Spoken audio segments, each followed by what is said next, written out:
क्या आप भी मेरी तरह रोटी और सब्जी खा खा के बोर हो चुके हो, बट आपको रोटी और सब्जी खाए बिना नींद भी नहीं आती है? तो चलिए इसमें थोड़ा सा ट्विस्ट लेके आते हैं। Hello everyone, welcome to my channel cooking in desi swag. आज मैं आपके साथ रोटी और सब्जी को रैप के फॉर्म में, फ्रैंकी के फॉर्म में आपके साथ लेके आई हूँ। इसे कहते हैं पनीर चिली फ्रैंकी। तो चलिए इसे बनाना शुरू करते हैं। इसके लिए मैंने लहसुन अदरक को ऐसे छोटे छोटे टुकड़ों में काट लिया है। आप चाहे तो हरी मिर्च को भी वैसे काट सकते हैं। मैंने इसे स्लिट करके काटा है।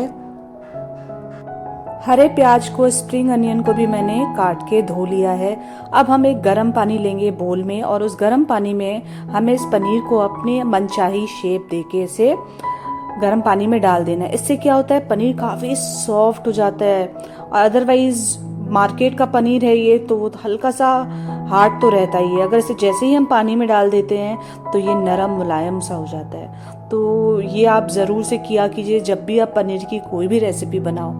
अब मैंने 3 प्याज को इस तरीके से काट लिया है, बट मैं तीनों का तो यूज़ नहीं करूँगी। इसमें से 2.5 ही यूज़ हो पाएगा, और बाकी आधा जो है ना, मैं ये रोल बनाऊंगी रैप, उसमें यूज़ हो जाएगा।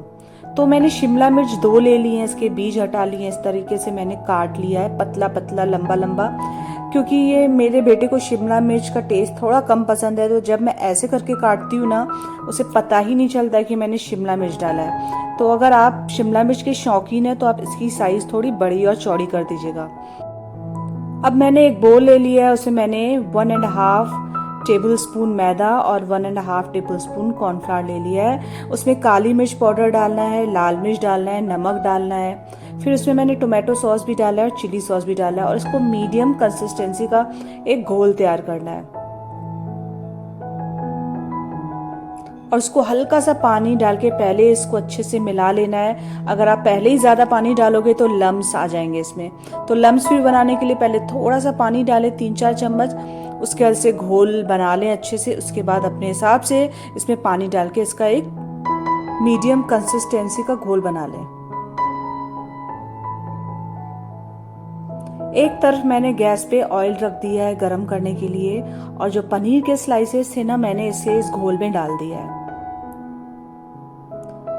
अब इस जो ये पनीर के पीसेज हैं उसको उस घोल में से निकाल के हमें इस ऑयल में डाल देना है। और इसे ऑयल में डालने के बाद इसे ज़्यादा नहीं आप पका लीजिएगा। अगर ज़्यादा पकाते हैं पनीर को तो आपको पता है पनीर हार्ड हो जाता है। तो मैंने इसे क्या किया है, ज़्यादा नहीं, मीडियम फ्लेम पे 30 सेकेंड एक तरफ, 30 सेकेंड एक तरफ अलट पलट कर लिया है, और इसे निकाल लिया बाहर। आपको बिल्कुल ब्राउन नहीं करना है इसको, बस इसको एक लेयरिंग देनी है। ये आप बिल्कुल भी स्किप मत कीजिएगा। कभी कभी क्या होता है, आप ट्राई कीजिएगा, आप ऐसे भी पनीर फ्राई करके उसके ऊपर थोड़ा सा पेरी पेरी मसाला और काली मिर्च, हल्का सा चाट मसाला डाल के भी ऐसे स्नैक्स खा सकते हो। बहुत टेस्टी लगता है।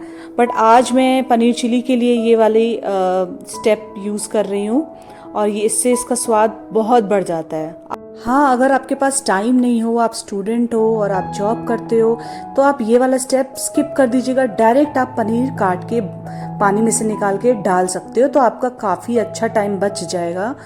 अगर आप स्वाद से कॉम्प्रोमाइज़ नहीं करना चाहते हो तो आप मेरा ये स्टेप ज़रूर से ट्राई कीजिएगा। तो मैंने इस ऑयल में लहसुन डाला है, अदरक डाला है, इसे हल्का सा रोस्ट कर लिया है। इसे रोस्ट करने के बाद फिर मैंने इसमें हरी मिर्च डाल दूंगी, उससे भी हल्का सा सौटे कर लेंगे।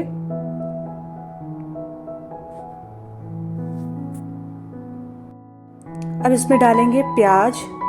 अच्छा, प्याज का शेप मैंने इस तरीके से काटा है, ठीक है। अब पनीर चिली में अगर हम जाते हैं मार्केट, बाहर से लेके खाते हैं, तो क्यूब शेप में प्याज और पनीर भी उसी शेप में कटा रहता है जिस शेप में प्याज कटा रहता है। तो आप अगर इस तरीके से प्याज काट रहे हो तो शिमला मिर्च को भी लंबा लंबा काट लेना।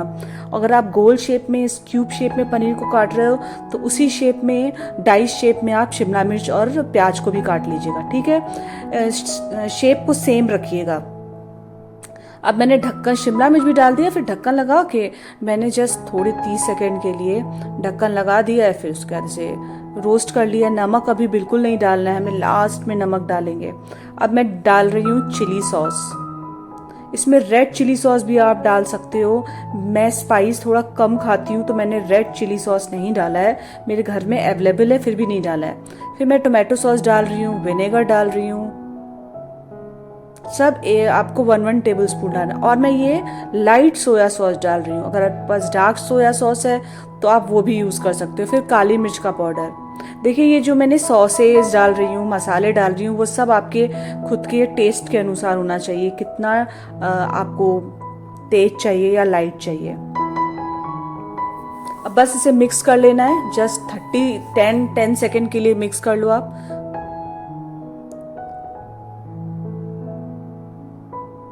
अब मैं इसमें डाल रही हूँ शेजवान सॉस, चटनी जो भी आपके पास अवेलेबल हो वो डालें। पहले मैं कभी ये नहीं डालती थी, जब से मैं ये डालने लगी हूँ तो मैं अपने घर में एक पैकेट ला के रखती हूँ। जो भी चाइनीज़ के आइटम होते हैं ना उसमें ये ज़रूर से डाला करो। आप कभी कभी है ना जो पकोड़े बनाते हैं ना हम लोग घर में, उसके साथ भी ये शेजवान सॉस चटनी बहुत अच्छी लगती है। तो मैं तो अब हमेशा मंगा के रखती हूँ, आप भी घर पे मंगा के रखा कीजिए। सिर्फ चाइनीज़ आइटम क्यों, सबके साथ ये जमता है। और फिर मैंने स्प्रिंग अनियंस थे ना, वो भी मैंने, हरे प्याज जो थे काट के रखे थे धो के, वो भी डाल दिया, पनीर भी डाल दिया। इसको जस्ट 30 सेकेंड के लिए मिलाना है और ये डन, ये रेडी है। चलिए अब आगे का स्टेप देख लेते हैं। इसे मैंने एक प्लेट में ट्रांसफ़र करके रख दिया ताकि जल्दी ठंडा हो जाए, जल्दी से हम बना लें।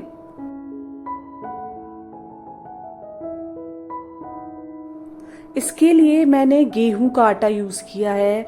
ये जो पनीर चिली रैप या फ्रेंकी रोल जो भी बनता है वो मैदे से ही बनता है। लोगों को लगता है मैदे से ही टेस्ट आता है, बट ये बहुत बड़ी गलतफहमी है। मैंने इसे 5-6 बार बनाया है, पनीर चिली फ्रेंकी मैंने 5-6 बार बनाया, और 5-6 बार मैंने गेहूं के आटे से ही बनाया है। बस थोड़ा सा मैंने डिफरेंस किया है, मैंने लच्छा पराठा बनाया है। ठीक है, जैसे ही आप लच्छा पराठा बनाओगे तो उसका टेस्ट बिल्कुल चेंज हो जाता है, लगेगा नहीं कि ये गेहूं के आटे से बना हुआ है। तो आप घर में जब भी ये सब बनाएं तो आप मैदे को स्किप करके यही इसी तरीके से बनाया कीजिए। आपको सच बता रही हूँ, बिल्कुल डिफरेंस पता नहीं चलेगा। और मैंने क्या किया, अब इस रोटी का पेड़ा एक ही साइज में बना के रख लिया है। अब इसे इस तरीके से बेल लेंगे और देसी घी लगा के फिर इसे थोड़ा सा फोल्ड कर लेंगे।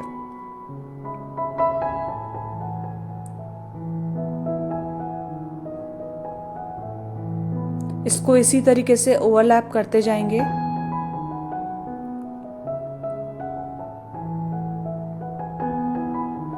जैसे आप लच्छा पराठा बनाते हो उस हिसाब से आप बना लीजिए। अगर आप, मैं कभी कभी क्या करती हूँ, पिज़्ज़ा कटर से भी काट काट के उसके वैसे भी लच्छे पराठे बनाती हूँ, और ये वैसे इस तरीके से भी बनाती हूँ। बट मुझे ये तरीका ज़्यादा आसान लगता है तो मैं इस तरीके से बना रही हूँ। इसे हल्के हाथ से बेलिएगा, इसीलिए मैं आटा का यूज़ कर रही हूँ 2-3 बार, ताकि कि ज़्यादा इस पर प्रेशर ना आए। अब इसे उलट पलट करके देसी घी अच्छे से लगा के और या बटर लगा के आप इसे सेक लें।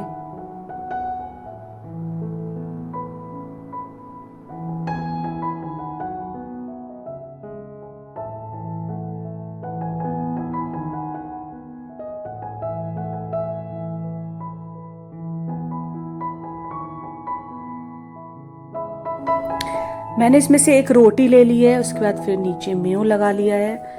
ये जो मैं 200 ग्राम पनीर यूज़ कर रही हूँ मैं, तो इससे सिर्फ 6 ही बन पाएंगे, इससे ज़्यादा नहीं बन पाएगा। तो सबसे पहले रोटी के नीचे मेयो लगा लिया है, फिर तंदूरी मेयो लगाया मैंने। अगर आपके पास सिर्फ मेयो हो तो उससे भी काम चल जाएगा।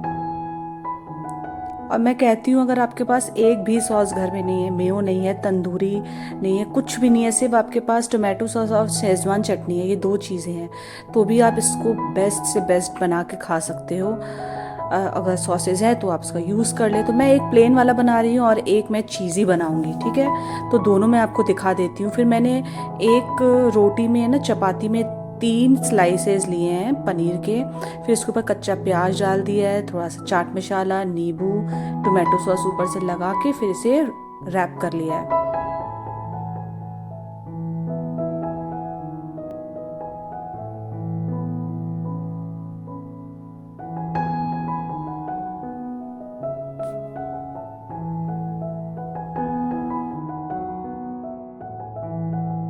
इसे रैप करने का भी 2 तरीका है, वो आज मैं आपके साथ शेयर करूंगी। एक तो नीचे से ऐसे फोल्ड करके आप इस तरीके से भी रैप कर सकते हो। घर में मेरे पास बटर पेपर था, मैंने वही यूज़ किया है। और फूड रैप जो आता है ना, जो हम चपाती रैप करके देते हैं, वो भी आप इसमें यूज़ कर सकते हो। या फॉइल हो आपके पास, एल्युमिनियम फॉइल, वो भी यूज़ कर सकते हैं। और या उसके बिना भी आप खा सकते हो। अब मैंने नीचे से मेयो लगा लिया है, फिर तंदूरी मेयो लगा लिया है, फिर मेरे पास चीज़ रखा हुआ था ग्रेटेड, वो मैंने इसमें यूज़ किया है नीचे से और टेस्टी बनाने के लिए। फिर 3 स्लाइस मैंने पनीर के डाल दिए हैं। फिर ऊपर से शिमला मिर्च और प्याज को उठा के ऊपर से ऐसे डाल दिया है मैंने। और फिर कच्चा प्याज डाल दें। अगर आपको मन हो तो ग्रेट करके आप गाजर डाल सकते हो, ग्रेट करके आप कैबेज भी डाल सकते हो, बट फिर वो टाइम टेकिंग है काफ़ी, और ये ईज़िली बन जाता है। और आपका 2 खाने के बाद भी आपको फील नहीं होगा कि आपने 2 खाया है। तो अगर आपको मेरी रेसिपी पसंद आएगी तो प्लीज़ सब्सक्राइब कीजिएगा, लाइक कीजिएगा, कमेंट कीजिएगा, और ऐसी इंटरेस्टिंग रेसिपी ले आऊँगी मैं आपके साथ। ये आप है ना बच्चों को शाम में स्कूल से आते हैं ना, भूख लगती है तब दे सकते हो। आप इसे रात में बना के दे सकते हो, दोपहर में लंच के टाइम पे दे सकते हो। बाय एवरीवन, फिर मिलेंगे एक नई रेसिपी के साथ। Take care.